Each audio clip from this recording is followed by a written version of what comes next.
This is not a coal mine. This is actually a waste area. It's called an embankment. So 20% of the material coming out of Dendrobium will be waste, and it needs to be put somewhere. So they take it to another part of the water catchment and pile it up. So it's an interesting photograph because you can see the kind of vegetation in the background that's being cleared. And in clearing that vegetation, ecologists were paid to survey for habitat trees where there might be koalas and so forth. Those trees are identified, bulldozers go in, push the trees around them. And it's kind of just hope that koalas, whatever arboreal mammals there might be, would just sort of move off the site and, you know, problem solved, that everything in danger just moves on. And that's sort of emblematic of how we treat koalas. We impact their environment and just hope that they find another home. So this is the EIS map of Area 5. They've coloured different plant community types there. But understand that as far as koalas are concerned, they don't think that there's any subsidence impacts on koalas at all. All the haggling over offsets concerns the orange that you can see there. That orange line snaking in, that's a transmission line that's taking power to the new mine works. And then there's a little car park at the pit top down there. So this tiny little slice of land is what all the offset calculations are based on. So summarising, as far as koalas are concerned, the EIS, there's 2,000 hectares that might be impacted by subsidence, but the survey managed to dig up a mere 2 koalas. They didn't go into how much of the total area might be potential habitat for koalas or core koala habitat. They were just concerned with the 19.85 hectares that was going to go under the transmission lines and in that car park. And so they then worked out that they needed to provide 1.5 hectares somewhere else to offset for impacts on koalas. So I repeat, there's no study on what might happen when you crack the creeks and water holes that koalas need to drink from in times of drought. Just looking here at how we survey koalas generally. This is basically BioNet data, and you can see, for a start, you can see all those grey boxes, they're coal leases. I've outlined the Dendrobium lease in electric blue there, and Area 5's that red patch. Compare that up north to the Heathcote area, that's where Steve and I did our study. The teal colour and the aqua, they are sightings that have been made in the last year. So that's pretty much what we populated that whole area ourselves.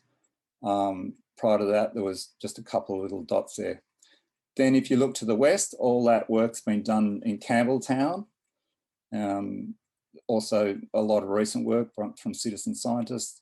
And down below that, there's sort of the green bank of squares. That's koala records put in by Wallandilly Council a few years back. And then as you go further down the map, there's a whole lot of squares done by Wingecarribee Council. So people have been doing a lot of work. I've got to say the Wollongong LJ doesn't have any records in it that have been submitted recently. So zooming in on that same map a bit closer, there's Area 5. You can see the extent of koala sightings in there is paltry. The checks are colour coded. And again, that teal one that I've got the little red flag on, I've opened that up and it actually describes that particular koala sighting as a dead koala. So that will have been roadkill within the lease area. If you look further over to the right, you'd see that brown line, that's Picton Road. It's also got a lot of koala sightings. They're also roadkill. So looking at the EIS threatened fauna mapping, they've got 2 columns here. Basically, the left-hand column is desktop ecology. That's stuff that the consultants have derived from that BioNet atlas, work done by others, and then on the right hand, they've got a column of stuff they've actually done themselves. So I'm interested in koalas tonight, so I just point out that the round circles are in fact old sightings of koalas, also along roads, and there's a couple of squares that they managed to dig out by themselves. Zooming in a bit closer, you can see again the concentration of ecological work has been done along the road. So when they came to their determination of how to arrange offsets for the admitted damage that they're doing to koala habitat, they chose to disregard the recent endangered status that's been conferred to koalas by both the state and federal governments. And so they, the entire document refuses to concede that koalas are in fact now listed as endangered. That in itself would be a large enough lever to present to politicians that something needs to be redone. There's a little bit of offset language there. Tom, sorry to interrupt, but in terms of timekeeping, there's about a minute to go. Well, that's good, Nick. I'm on my last slide. Oh, good on you. Thank you. Sorry to interrupt. So basically, there's the whole pseudoscience of offsets that needs to be challenged. If you decide to destroy koala habitat, you can get around that problem by paying someone else to not destroy koala habitat, or you can pay a cash payment to government, which is increasingly becoming the case. So in writing a submission, you might want to ask, if koalas are endangered, should they not be surveyed? And should not the surface water supply that they drink from also be assessed? And whether mining subsidence effects might change the water, vegetation and fire that would impact koalas. And indeed, you might also ask, should miners be allowed to do these studies themselves when it's not in their interest to find koalas? And ultimately, we need to re-examine the offset arrangements. And that's it. Thanks very much. Gerarda. I'm from Protect Our Water Alliance, and I'm on unceded Dharawal country in windy Woonona tonight. And I'm going to do a 5-minute tour de force of the water impacts of the proposed Dendrobium extension. I'm a GP, I'm not a hydrogeologist. So hopefully I can try to demystify this stuff a little bit for you guys. There may well be people here that know much more about this than me. Chuck your questions in the chat, and hopefully we can answer them as we go along. So I guess just the caveat that, you know, with this, all of these numbers that we have are from the Dendrobium EIS. So we basically have these numbers from, you know, the mine's own contracted consultants. And these are not like independently verified numbers. And certainly from last time around with the original expansion proposal, you know, the numbers that Water New South Wales kind of said in their submissions were actually much higher than what the mine had said in their EIS in terms of water losses. So that's just something to keep in mind as we go along. So I guess first of all, you know, speaking about drinking water losses directly from the reservoirs themselves. So what we think about when we think about dams. So this extension, should it go ahead, will affect the Avon Reservoir, the Cordo Reservoir, and the Nepean Reservoir to a lesser degree. Now, in terms of water leakage from like the reservoirs themselves every day, from Avon, it's going to be about 0.22 megalitres. Now, a megalitre is 1 million litres of water, which is basically half an Olympic swimming pool. So we'll lose 0.22 megalitres from Avon, 0.24 megalitres from Cordo, and 0.01 megalitres from Nepean Reservoir, direct from the reservoir every day. So that's about 171 million litres of water a year that we'll lose from our dams, basically. And these are the dams that supply, you know, Wollongong and the Illawarra region with clean, safe drinking water, as well as Sydney. These, you know, dams are all interconnected and water can be pumped to Sydney as well. So that's about 85 Olympic swimming pools worth of water lost direct from the dams each year, should this extension go ahead. Now, we can kind of see from their own data that, these water flows change over time. This is a bit of a busy table, but it's basically saying that, currently we're losing about, 0.7 of a megaliter a day from each of the reservoirs. Yes, that is per day. It's probably going to peak around 2040, kind of when they want this extension up to, and then they reckon it's going to drop off out to 2070. Who knows about that? In terms of ground and surface water losses, so surface water is like, losing water from the streams, the water that's on top of the surface, whereas groundwater is the underground water. So it's predicted that there's going to be a peak of almost 6,000 megalitres. So that's basically 6 billion litres of water a year from groundwater flows into the mine. So that's just like passive groundwater losses into the mine. There's a lot of mining in the escarpment and under the Greater Sydney water catchment. And basically all of these mines are effectively interconnected. Like the whole area has basically been turned into Swiss cheese from mining. So there's groundwater just kind of pouring into the, the old long walls and things. So should this extension go ahead, the entire Dendrobium mine is going to have about almost 6 billion litres of passive groundwater loss each year. The Area 5 itself, so this expansion proposal, will cause the loss of about 428 megalitres of surface water a year. So all up, and the total surface water losses, so the water losses from, streams, swamps, creeks, rivers, etc., on the surface. So they're the, the water that the ecosystem needs, the plants need, the animals, the koalas need to drink. Looks like it's going to be about, 1,500 megalitres a year. So all up, all together, the groundwater, surface water, and direct reservoir losses, should this extension go ahead, is looking like almost 8 billion litres of water a year, which is 4,000 Olympic swimming pools, or the average annual usage of about 110,000 people. So that's almost about a third of Wollongong's population will be lost. The population won't be lost, but the water consumption of 110,000 people will be lost should this extension go ahead.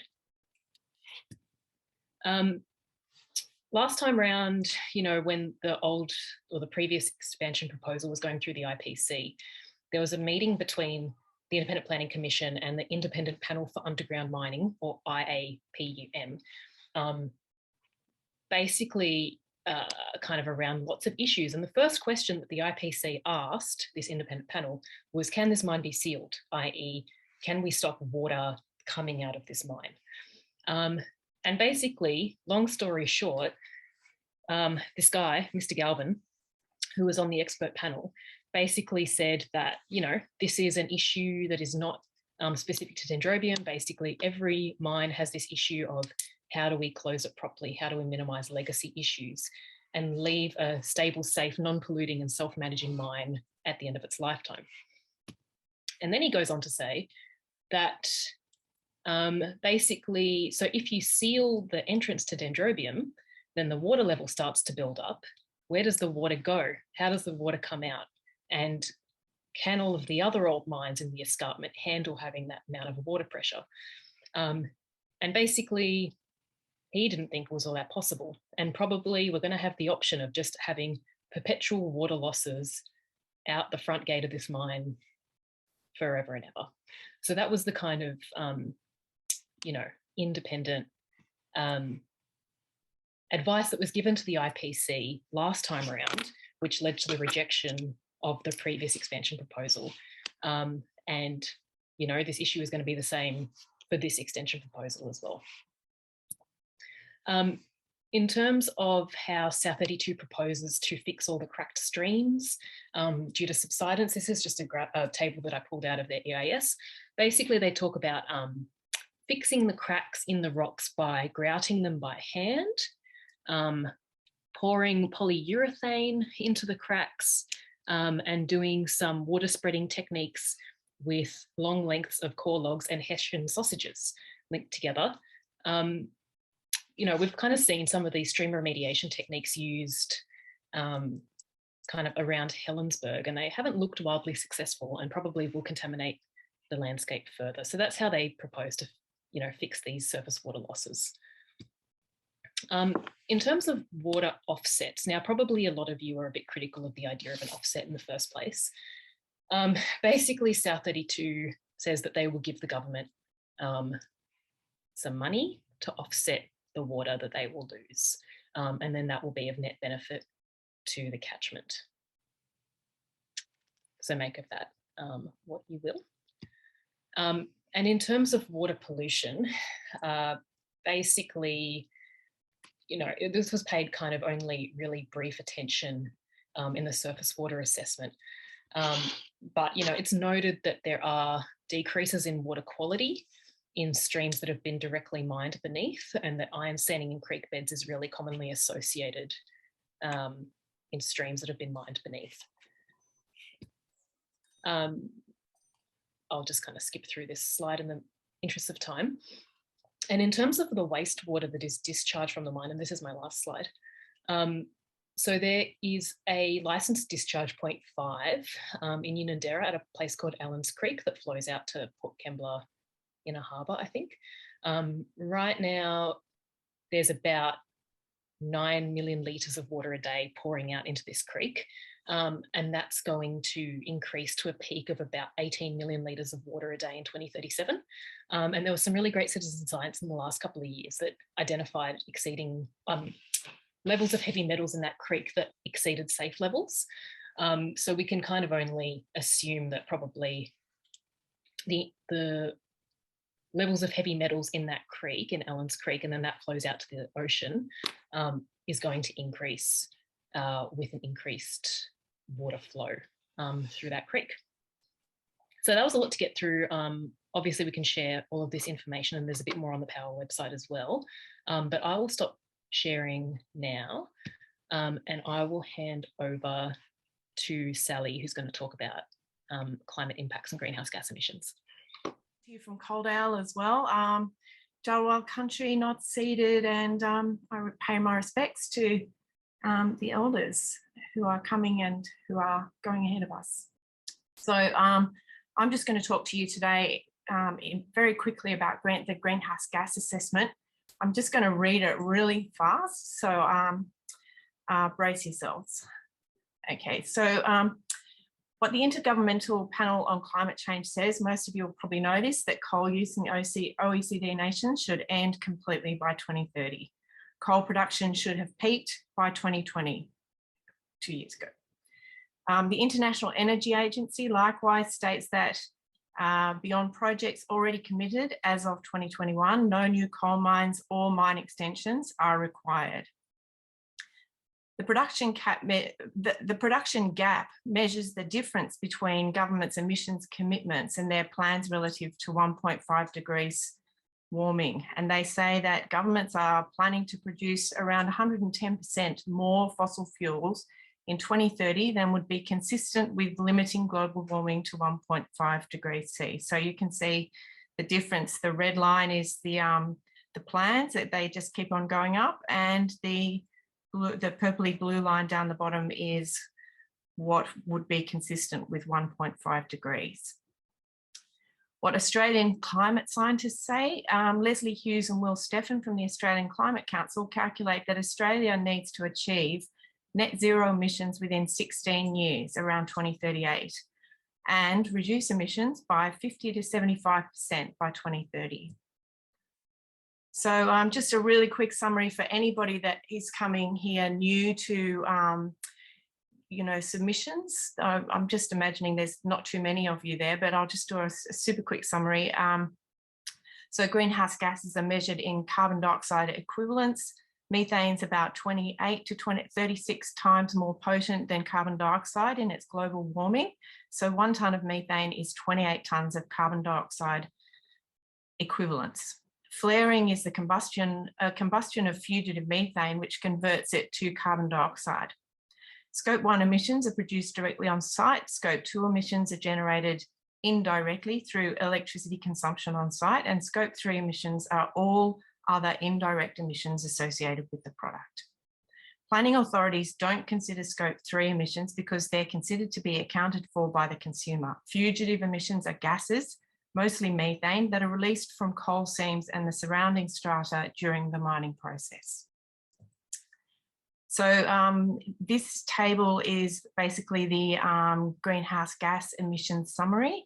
You can see that the total emissions for the project life, that's the Scope 1, 2 and 3, come to 88 million tonnes of carbon dioxide emission. That's for the full life of the mine. And the total relevant scope emissions are Scope 1 and 2, and that comes to 12.2 to 15.5 million tonnes of carbon dioxide equivalents. So if you just have a look at this table, you'll be able to see the scale of those figures in relation to other mines that were in application in the last few years. So if you run your eye up that central column where it says total Scope 1, you'll be able to see that the Dendrobium mine is a high emitting Scope 1 application. The numbers for this particular application are slightly lower, but still significant. So it's proposing to extract coal from Area 5, which has higher gas concentrations. It's much gassier. So this is basically going to triple the current Scope 1 emissions, and flaring only reduces the impact by 30%. So this is the predicted Scope 1 emissions versus the past Scope 1 emissions. You can see between 2016 and 2021 that the emissions kind of hovered around 200,000, and the annual emissions for this current application is up there at 800,000. So the New South Wales government has stated that it wants to work to reduce greenhouse gas emissions directly associated with coal mining in New South Wales, and yet they're thinking about approving something that is going to see this level of increase in fugitive emissions. So the mitigation plans are vague and non-committal, saying things like we'll minimise them as far as possible and if technically feasible and commercially viable. Even in the 5 years post-mining, legacy Scope 1 emissions are projected to be more than 100 kilotons higher each year than current emissions. So based on the average Scope 1 emissions, assuming flaring, this project could become the 4th highest emitting coal mine in New South Wales.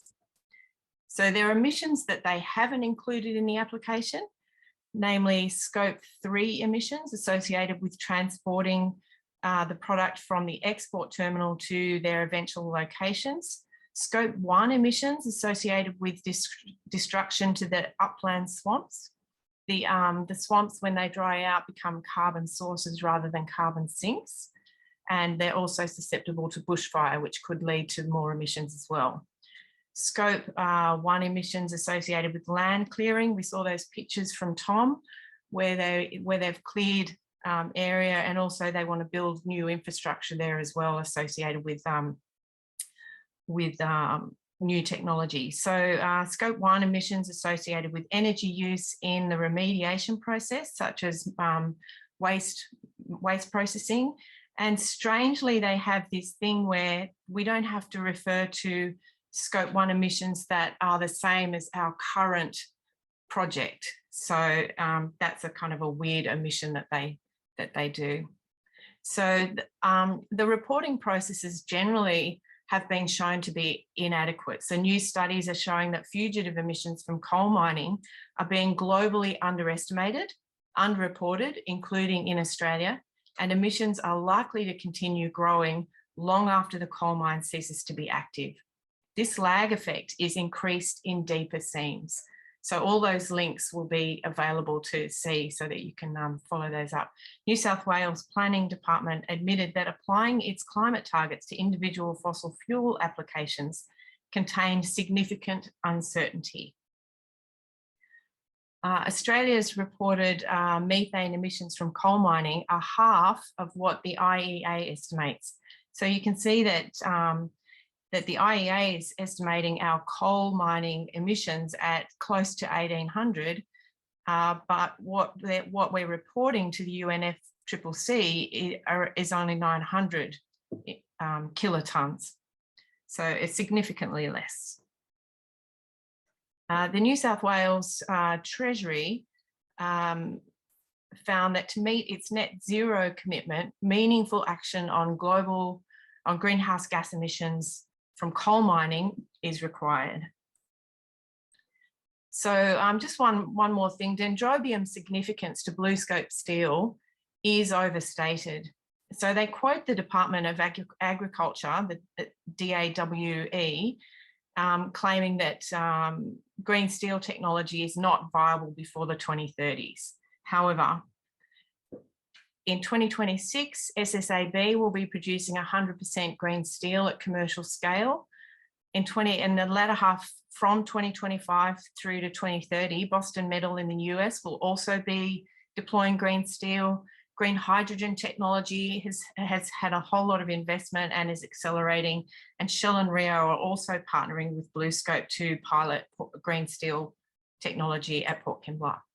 Whether that actually happens or not is a question, but never mind. So in conclusion, the application should be rejected, in my view, because New South Wales has committed to 50% emissions reduction by 2030. Climate scientists say that Australia should reach net zero by 2038. This project exceeds acceptable levels of Scope 1 emissions in a climate emergency timeframe. Fugitive emissions from the project will treble current levels, have longer lasting impacts than previously thought, and predictions may be unreliable and are incomplete. BlueScope also has lower emissions or bridging options that do not involve Dendrobium coal. Thank you. About two things. First of all, about the cultural heritage impacts that were discussed in the report for the mine extension. So what I did was I just looked at the niche Aboriginal Cultural Heritage Assessment Report, and I've provided the link here if anyone else wants to go have a look in the future. And I want to say that I live in Wollongong and I'm speaking from unceded Dharawal land, and I pay my respects to elders past, present and future, and anyone who's in this meeting as well. So I want to talk about two things about this. One is the consultation process and also what came out of it. So the consultation process for this new revised project was undertaken by Niche. They also undertook the consultation process for the original project that was rejected. So in the original project that was rejected, their consultation began in 2017. They invited 75 individuals and groups to become what are called registered Aboriginal parties, and that resulted in 17 individuals or groups being involved. In that context, they found within Area 5 only, which is what this project is about, 28 heritage sites that were either identified in records or in field surveys.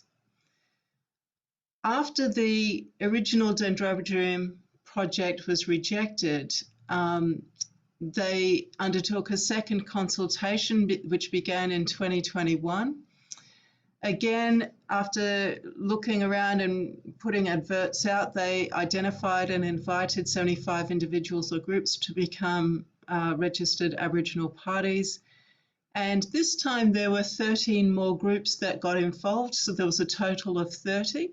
And I think when you look at the timeframes for what's allowed in all of these processes, they're very tight. And I think this says the fact that this has been happening and people perhaps got aware of it but really missed out on the opportunity to get involved. I think the fact that 13 more groups got involved this time says that this is significant, very significant to many people.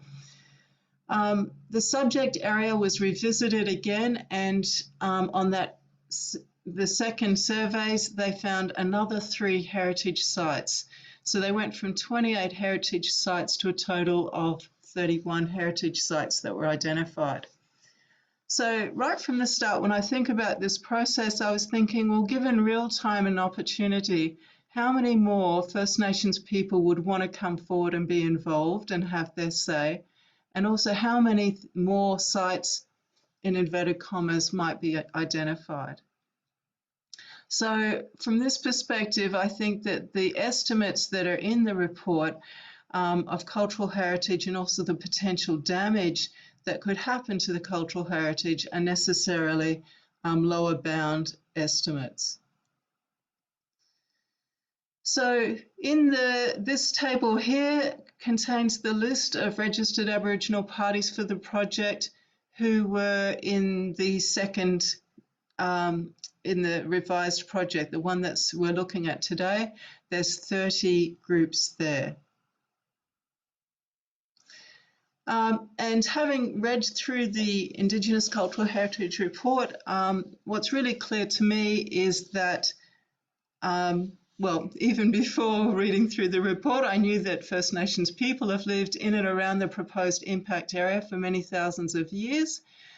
But what's very clear reading their comments is that no one said anything to indicate that they want this Dendrobium underground coal mine extension to proceed.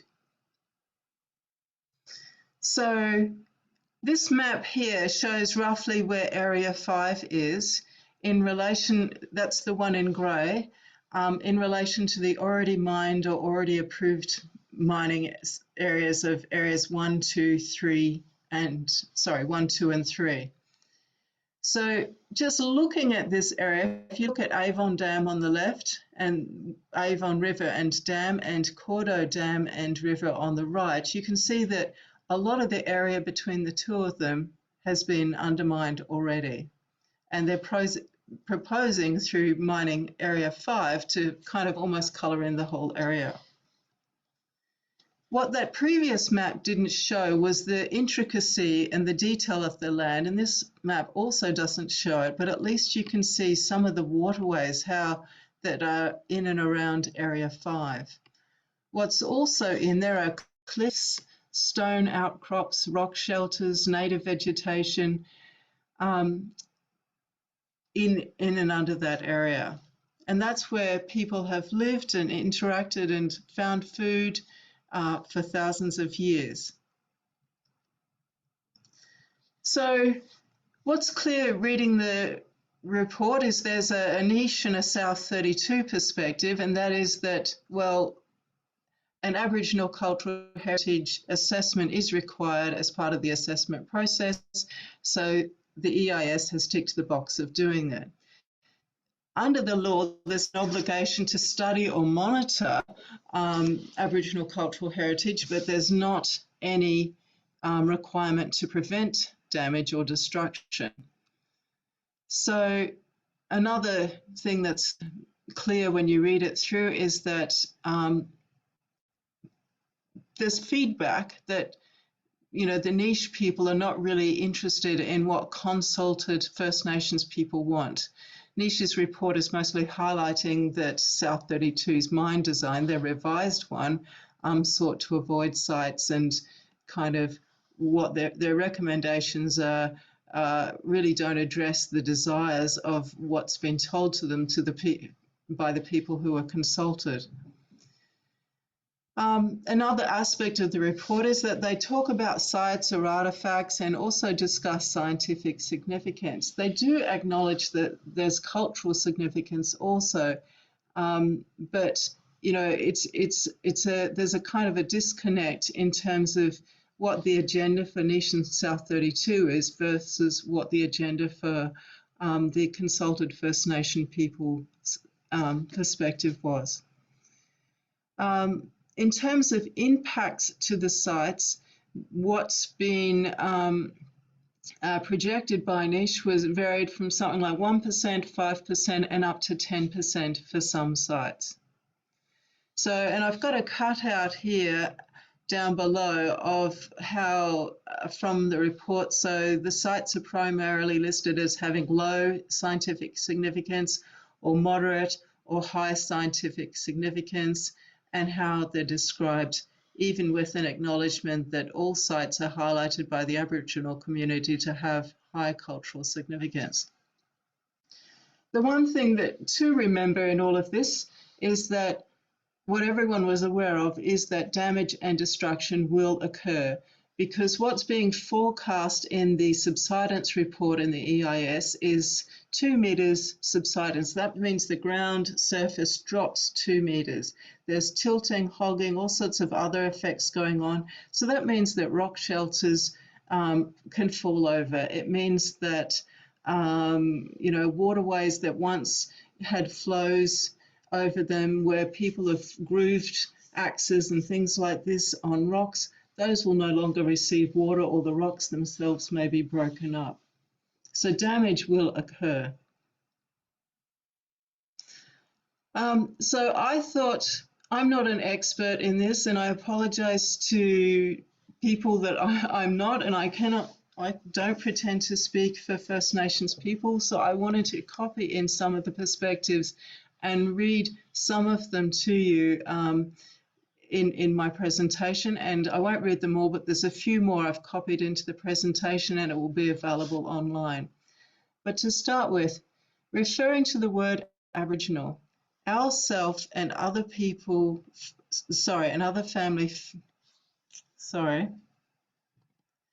Ourself and other family find the words First Nations people a lot more appropriate and respectful to the First People culture of this land, and would show a better understanding of our culture. We believe the use of the word art of our cultural drawings shows a lack of cultural understanding and respect of our culture. We believe a closer representation of our drawn images are the stories of the First Nations family or country. There's complaints about the process that people have gone through. Look at the bottom comment. We do not believe that this is a true and accurate account of this meeting, as we raised a number of other points that we believe have been deliberately left out. We did not get the feeling that this meeting was for consultation, but more to inform of the upcoming works and the expectations of those being employed for the field survey work. We question the legitimacy of claiming that notes taken at the meeting are minutes.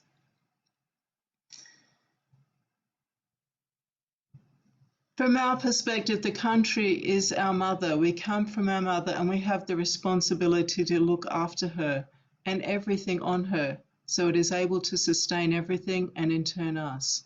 If we fail in this, we will no longer exist. So everything you see, hear, smell, touch has purpose, meaning in our culture, and is part of a complex system. As the oldest culture on Mother, we are not separate or above anything. We are a part of this complex system. That is why we are the oldest. I'm not going to read all of them, but some of what is clear from all of these comments is that rather than seeing things as site and as individual, what the consulted First Nations people saw was that the whole landscape altogether has meaning, and it has meaning through connections of waterways with trees, with landscape, and with their past existence and their continuing existence and their continuing connection to country. Possibly the best thing that was said at any point was that people wanted access to the land, and they wanted access to the things that were found that spoke to their elders from past generations and their connections to country, so that they could have the stories. And that was probably the most positive thing that I read that people were interested in. They didn't approve of the coal mine at all. So my perspective, after reading through the niche report and reading through the comments that people have provided, the First Nation people have provided, is that allowing this project to proceed will damage, and I'm using the words that the report uses, Aboriginal cultural heritage sites, values, landscapes, and will impact ongoing cultural practices and connections. So once destroyed, Australia's First Nations people's cultural heritage is lost forever, and I think we will all be worse off for that. We can avoid the damage to the cultural heritage that's proposed by this project by simply avoiding the project. Approval of this project would sanction continuing disrespect towards Australia's First Nations people. And that's the disrespect in the process of supposedly consulting and asking people, as well as the disrespect when it's actually then just destroyed. And, you know, this is an opportunity for Australia with the election that we've had, where we can actually start with respect instead. I note that the Minister has to make a decision that's consistent with the New South Wales EP&A Act. Within that Act, one of the objectives is to promote the sustainable management of built and cultural heritage, including Aboriginal cultural heritage. And I consider that approval of this mine extension would be inconsistent with that object. So that's all I wanted to say about the Indigenous cultural heritage aspects which were covered in the assessment report. So similarly, I looked through the economic assessment. The link is at the top. The EIS economic assessment contains a cost-benefit analysis and a local effects analysis. There's the link there. There's also the links to the referenced government documents that guide you on how you do this. I've also looked at the expert advice that Dr. Neil Perry provided for us, and he noted several errors when this was done last time, and I noticed that the errors that he pointed to last time are present in the Ernst & Young economic assessment that's provided this time, even though a different company has done the analysis. So the first thing to note is that the Ernst & Young provide a massive disclaimer, which I found almost, you know, it was quite interesting just what is disclaimed in that. What is done in this economic assessment is a standard fair economic assessment. Its baseline assumes business as usual into the future, and it ignores the growing costs of inaction on climate change. There's a tiny minor error that they use a slightly different amount of CO2 for the total emissions for scope 1 and 2. And then there are several errors where they don't address the concerns which our expert pointed to last time. And I think this specifically really points to the need for an independent expert economic assessment, and also to an independent expert assessment of the local coal reliance for BlueScope. So the very first error is that they're supposed to use a market price for the greenhouse gas emissions, and they've used the emissions reduction fund price, but that's not a true market price. A true market price based on literature that I consulted is more like $72 per tonne of CO2. So almost $17 versus $2 per tonne of CO2 is the main error there. The rationale and why that's an error is discussed if you want to consult this more.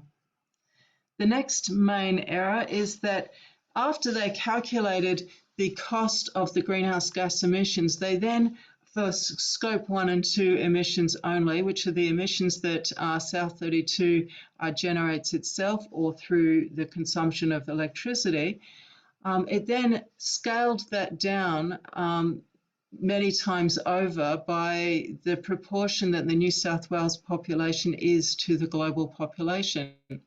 And that also is not the correct thing to do according to the New South Wales government's own guidelines.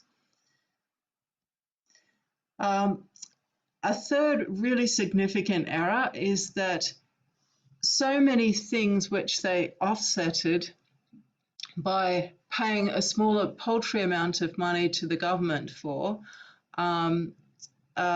they considered that there was no longer any cost to society associated with those things. So in total, I think they paid in the order of $15.5 million approximately for subsidence remediation works, noise works, reduction measures, water rights, surface water offsets, biodiversity offsets, and other environmental management and mitigation costs. And all of that is meant to compensate the community forevermore for the all of the damages that are going to occur and the losses, even though those losses, whether it's of biodiversity or ecosystems or water, are going to be permanent, more than likely. So I didn't go through all of the errors in this report because I knew I wouldn't have much time to talk tonight, and I can see Nick's looking at me with his timer beside him. I just wanted to look at just what is the effect of properly costing the Scope 1 and Scope 2 greenhouse gas emissions. So in the cost-benefit analysis. So if you get 72 and you multiply it by which is the cost of greenhouse gas emissions per tonne, and you multiply it by the total numbers of tonnes in millions, then you can get the cost here, which is $1116 million. This is in $1 million Australian. And when you have that amount and you compare it to what they say are the benefits, when they do their calculation, they get a benefit of approximately $650 million in net present value terms. Whereas when you properly just for the carbon dioxide equivalent emissions, when you properly calculate that, you end up with a net cost to New South Wales of more than $450 million net present value. So I've copied and pasted in their central case, direct benefits versus direct costs, and you can see how that changes the calculations. I mean, if you ask anyone who's been through a bushfire, or if you ask anyone who's been through the floods in Lismore, they will tell you that the costs to them are phenomenal, and to the community as a whole. What about jobs in a longer-term economic perspective? Something to be aware of is that mining employs only 1.5% of working-age people in Wollongong. The knowledge economy is identified as being the growth sector in Wollongong City Council's economic development strategy coming into the future. Miners in our community are aware of climate change and for the need for our economy to transition away from fossil fuel. Rather than an extension to this mine, they need a transition pathway. I want to point to a report that Deloitte did in November 2020, and it poses these two choices. With an investment that's less than what the government had invested in JobSeeker, so it is a lot of money, I forget the exact amount, but it's, to put it into context, it's less than what was invested in JobSeeker. You can actually address climate change. And so by 2070, you will have a benefit of $680 billion and 250,000 jobs added. But by contrast, if we fail to act, then by 2070, we're likely to have lost $3.4 trillion with 880,000 jobs lost. One of the things that Deloitte points out in their report is that climate change is not an economic scenario, it is a baseline. And this is very much a core error in the Ernst & Young report. It's also an error in that New South Wales government documents are not requiring this to be incorporated properly. And that was where I'm finished. What we need is unique submissions. So, for example, you know, you've gotten a lot of information from tonight. POWA has also written this submission guide that you can find on our website, and I've made this little tiny URL. So if you want to cut and paste, or you can't cut and paste, but copy it, then you can get a lot of info from that. But what the planning department won't accept is pro formas. So you have to make it unique to you for them to count them as individual submissions. Otherwise, if we all write the same thing, they'll all be counted as one.